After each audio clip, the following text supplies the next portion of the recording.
নমস্কার বন্ধুরা, আমি শতাব্দী আমাদের রান্নাঘর থেকে। তোমরা সবাই কেমন আছো? আশা করি সবাই ভালো আছো, সুস্থ আছো। আজ আমি তোমাদের জন্য নিয়ে এসেছি গন্ধরাজ লেবু দিয়ে, কমলা লেবু দিয়ে এই সুপার সফট কেকটা। তো এইটা তৈরি করতে তোমরা দেখে বুঝতে পারছো যে এটা কতটা সফট হয়েছে, এবং এই গন্ধরাজ লেবু আর কমলা লেবুর সংমিশ্রণে যে তৈরি হয়েছে ব্যাটারটা, এটা অতুলনীয় খেতে হবে। এই দেখো, এত নরম, এত সফট। এই কেকটা কিভাবে আমি তৈরি করলাম চলো দেখে নিই তার রেসিপিটা। আমি তোমাদের যেরকম বলেছিলাম যে ওভেনের দরকার নেই, মাখনের দরকার নেই, ডিমের দরকার নেই, কনডেন্স মিল্কের দরকার নেই, সেইগুলো একদম বাদ দিয়ে আমি যেভাবে এই অরেঞ্জ কেকটা তৈরি করছি, বা বাংলায় যেটাকে কমলা লেবুর কেক বলা হয়। তো দেখো, শীতকাল তো পড়ে গেছে, ডিসেম্বর মাসও প্রায় মধ্যখানে চলে এসেছি আমরা। তো কমলা লেবু তো কিছুতে দিতেই হবে। তো আমি তোমাদের সঙ্গে শেয়ার করবো আজকে যেটা দেখালাম কমলা লেবুর কেক। তার জন্য আমি 3টে কমলা লেবু নিয়ে নিয়েছি। এবার মিষ্টিটা তোমরা চেক করে নিতে পারো একবার, মিষ্টিটা খুব বেশি হলে ভালো হয় আর কি। প্রথমে আমি কি করব, কমলা লেবুটাকে খোসাটা ছাড়িয়ে শুধুমাত্র কোয়াগুলো বার করে নেবো, করে রসটা করে নেবো, সেটা তোমাদের দেখাবো। আগে আমি কমলা লেবু আর নিজের হাতটা ভালো করে ধুয়ে নিই। দেখো, আমি নিয়ে নিয়েছি একটা ছোট্ট বাটি, কাচের বাটি। এর মধ্যে আমি কমলা লেবুগুলো ছাড়িয়ে নেব। কমলা লেবু ছাড়াতে তো তোমরা সবাই জানো, খুব শৌখিনভাবে না ছাড়ালেও চলবে, কিন্তু কমলা লেবুটাকে ধোবে খুব ভালো করে, ঠিক আছে? কারণ এই যে খোসাটা, এটা তোমরা জানো কমলা লেবুর খোসা কেকে ব্যবহার করা হয়, কিন্তু যেভাবে ব্যবহার করা হয় সাধারণত দেখতে পাচ্ছ তোমরা নিশ্চয়ই, গায়ের আঁশগুলো আমি খুলে নিচ্ছি। এইভাবে 3টে কমলা লেবু আমি ছাড়িয়ে নিয়ে একটু রস করে নেব। হ্যাঁ, রসটা তোমরা হাত দিয়েও করতে পারো, বা জুসারেও করতে পারো, বা মিক্সিতেও ঘুরিয়ে নিতে পারো। কিন্তু কমলা লেবুর জেসটা আমরা কিভাবে ব্যবহার করব সেটাই আসল রহস্য, সেটাই তোমাদের দেখাবো। যে ঘষাঘষি করতে হবে না, কিছু করতে হবে না, তাহলে আমরা কমলা লেবুর খোসাটা কীভাবে ইউজ করতে পারি। তো দেখতে থাকো। আমি প্রথমে 3টে কমলা লেবু ছুলে নিয়ে এদের রসটা বার করে নিয়ে আসি। তো দেখো, কমলা লেবুটাকে হাত দিয়েই আমি রসটা করে নিয়েছি এবং রসটা বার করে নিয়েছি, আর স্ট্রেনারের সাহায্যে আমি এই রসটা ছেঁকেও নিলাম। তোমরাও এইভাবে করে নিতে পারো, বা যেমন তোমাদের সুবিধা হয়। আমার বেশ অনেকটাই রস বেরিয়েছে কমলা লেবুর, এতেই আমার হয়ে যাবে। তো আমি নিয়ে নিয়েছি একটা গ্রাইন্ডারের জার। এটা কিছু নয়, এটা সাদা যেটা দেখছো সেটা আগের দিনও চিনি গুঁড়ো করেছিলাম, সেটা আজকেও তাই করব, একই কাজ করব আজকে, সেই জন্য নিয়ে নিয়েছি। তো এর মধ্যে আমাকে অ্যাড করে দিতে হবে 1.5 কাপ পরিমাপে চিনি। আমি এই কাপের পরিমাপে নিয়ে নিয়েছি 1 কাপ চিনি পুরো, ঠিক আছে? আর 1/2 কাপ নিয়ে নেব। 1 কাপ দিয়ে দিলাম, অ্যাড করে দিলাম, আর 1/2 কাপ চিনি, ঠিক আছে? এবার এটাকে আমি পিষে নেব। তো দেখো তোমরা, কমলা লেবুর খোসাটা আমি যেভাবে ব্যবহার করছি, খোসাটা তো ভালো করে ধোয়া ছিল। এই সাদা অংশটাকে ভালো করে এই ছুরির সাহায্যে বা চামচের মাথার সাহায্যে তোমরা ভালো করে চেঁচে ফেলে দেবে। এই অংশটা কিন্তু খুব তিতো হয়, জানো নিশ্চয়ই অনেকে, যারা তৈরি করতে জানো তাদের না, যারা জানো না নতুন করবে তাদের জন্য আমি বলছি। তো এই কমলা লেবুর খোসার এইটা খুব ভালো করে সাদা অংশটা আমরা ফেলে দেবো, দিয়ে এবার এটাকে স্লাইস কুচি কুচি করে নেবো আর কি। আচ্ছা, কমলা লেবুর খোসার সাথে তোমরা এমনি পাতি লেবুর খোসা, বা সবচেয়ে ভালো হয় যদি গন্ধরাজ লেবু থাকে তার খোসাও ইউজ করো একসাথে। তোমাদের যেরকম বললাম আমি, গন্ধরাজ লেবু দিতে পারো, ভালো লাগবে। আমি এটাকে একটু কেটে নেব লেবুর খোসাটাকে, আর যে চিনিটা আমি নিয়ে নিয়েছি গ্রাইন্ডারের জারে, তার সঙ্গে আমি বেটে নেবো একসাথে, ঠিক আছে? আর এই গন্ধরাজ লেবুর উপরের অংশটা শুধু নেবে, সাদা অংশটা যেন বেরিয়ে না যায়, এরকমভাবে নেবে। দেখো, সাদা অংশটা বেরিয়ে না যায় যেন, এরকমভাবে কিছুটা তোমরা এর সঙ্গে যোগ করে দেবে।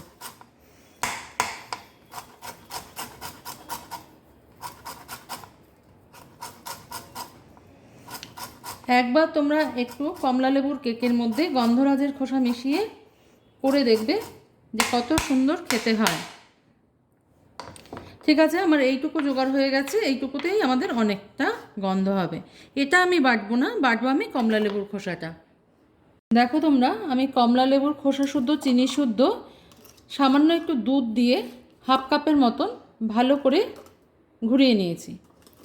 তো পুরো রেসিপিটা না দেখলে তোমরা এরকমভাবে অনেক কিছু স্কিপ, মানে অদেখা থেকে যেতে পারে তোমাদের। তো দুধটা যে আমি অ্যাড করলাম, এটা আমি তোমাদের কিন্তু আগে বলিনি। যারা পুরো ভিডিওটা মন দিয়ে দেখবে তারাই শুধু বুঝতে পারবে। তাহলে আমি এবার কি করব, এটাকে এই কমলা লেবুর রসের মধ্যে যোগ করে দেবো।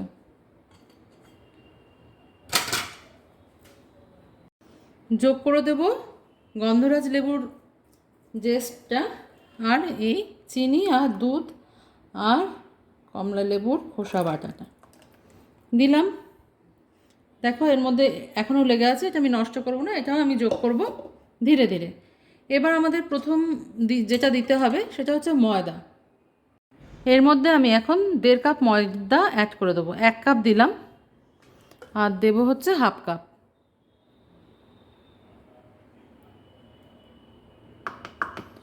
ছাঁকনিতে চেলে নিতে পারো, না নিলেও কোনো অসুবিধা নেই। এইভাবে ছাঁকনিতে চেলে নেবে। এর মধ্যে আমি দেখো আমি ময়দাটা চেলে দিয়ে দিলাম। এবার দিয়ে দেবো ছোট 1 কাপ গুঁড়ো দুধ।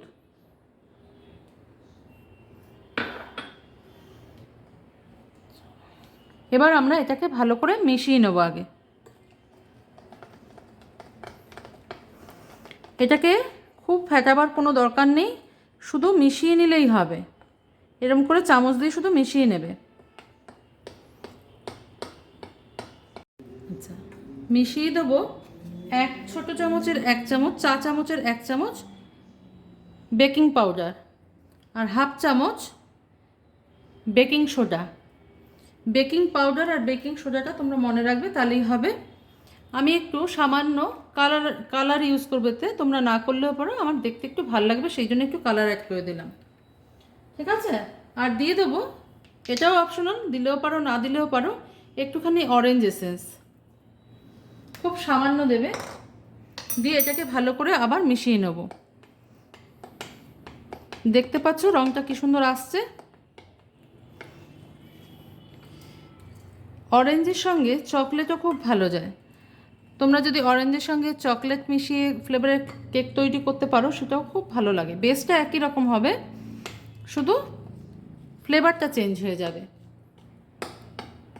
তো আমি আগে থেকে একটা কেক টিন রেডি করে নিয়েছি, আগের মতোই তেল মাখিয়ে একটু ময়দা ছড়িয়ে দিয়েছি চারপাশে। এবার আমি ব্যাটারটা এর মধ্যে ঢেলে দেবো। তো ব্যাটারটা কীরকম তৈরি হয়েছে দেখে নাও তোমরা, ঠিক এই রকমই তৈরি হবে। দেখতে পাচ্ছ, এই রকম তৈরি হবে। এবার ব্যাটারটা আমি ঢেলে দেবো। তোমরা যদি কেউ ওভেনে করতে চাও, তাহলে ওভেনটাকে 180 ডিগ্রিতে 5 থেকে 10 মিনিট প্রিহিট করে নিতে হবে। করে নিয়ে তারপরে করতে হবে, কিন্তু আমি এটা আজকেও গ্যাসেই করব। তো হয়ে গেছে আমার এটা।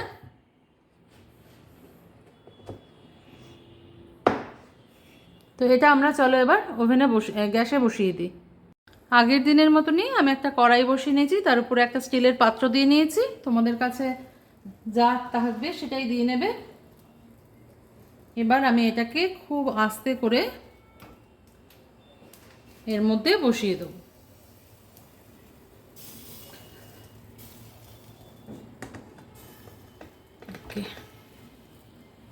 ব্যাস, এটা বসিয়ে দিয়ে এবার আমরা এটাকে ঢাকা দিয়ে দেবো। আমি একটা বড় থালার সাহায্যে ঢাকা দিয়ে নিচ্ছি, কারণ এত বড় ঢাকা তো আর নেই। এই আমি দিয়ে দিলাম। এটা 30 মিনিট ধরে, 15 মিনিট ফুল আঁচে রাখবে তোমরা, তারপরে 15 মিনিট হালকা আঁচে করে দেবে। ঠিক আছে, দেখা হচ্ছে কেকটা রেডি হয়ে যাওয়ার পর। প্রায় 30 মিনিট হয়ে গেছে। দেখো আমি এখন চলে এসেছি কেকটা হয়েছে কিনা দেখবার জন্য। তোমরা দেখতে পাচ্ছ এটা প্রচণ্ড গরম। আচ্ছা ঠিক আছে, আমি একটা টুথপিকের সাহায্যে এটা দেখব যে হয়েছে কিনা।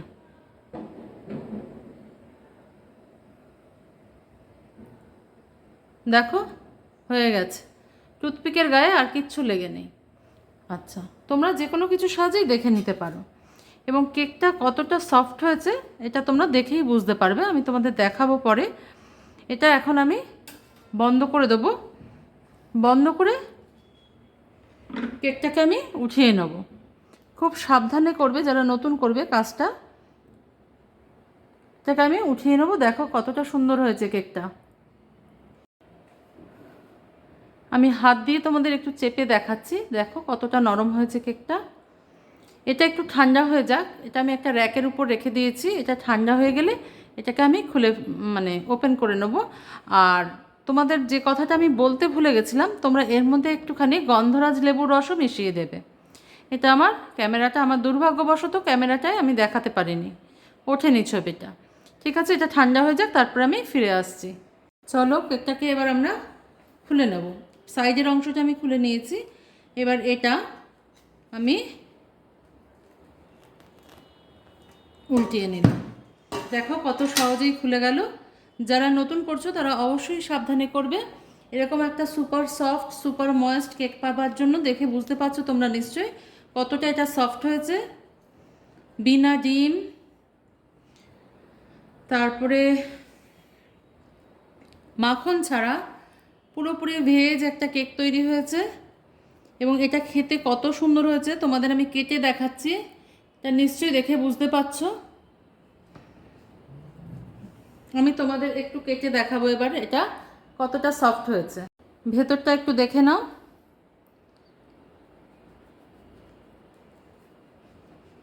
তোমরা আমি তেল ব্যবহার করেছি বলে তোমাদেরও সাদা তেল ব্যবহার করতে হবে এমন কোনো কথা নেই।